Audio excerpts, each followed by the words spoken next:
શું તમને ખબર છે કે મગફળીમાંથી સિંગતેલ કેવી રીતે બનાવવામાં આવે છે? ચાલો આજે હું બતાવું. સૌથી પહેલાં યોગ્ય ગુણવત્તાવાળી મગફળી લઈ એને ઓઇલ પ્રેસ મશીનની અંદર મોકલવામાં આવે છે કે જ્યાં મગફળીને સ્ટીમ કરી એને પીલવામાં આવે છે. જ્યારે મગફળી પીલવામાં આવે છે ત્યારે પશુ આહાર માટેનો ખોડ અને બીજી બાજુ કાચું તેલ નીકળે છે.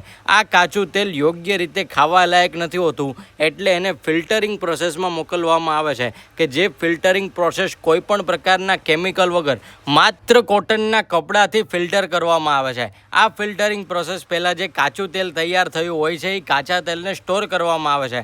જ્યારે કાચું તેલ યોગ્ય પ્રમાણમાં ભેગું થઈ જાય ત્યારે તેને કપડાં દ્વારા જે ફિલ્ટરિંગ પ્રોસેસ છે એની અંદર લઈ જવામાં આવે છે અને આ ફિલ્ટરિંગ પ્રોસેસ 2 વખત કરવામાં આવે છે, એટલે એને ડબલ ફિલ્ટર મગફળીનું તેલ કહેવામાં આવે છે. જ્યારે 2 વખત આ પ્રોસેસમાંથી કાચું તેલ નીકળે છે ત્યારે ક્રિસ્ટલ એન્ડ ક્લિયર મસ્ત મજાનું સિંગતેલ તૈયાર થઈ જાય છે અને આ સિંગતેલને ફરી એક વખત ગાળીને ડબ્બાની અંદર ભરવામાં આવે છે કે જેથી નાનામાં નાનો કચરો પણ નીકળી જાય અને આ તૈયાર થયેલું તેલ માર્કેટની અંદર મોકલવામાં આવે છે.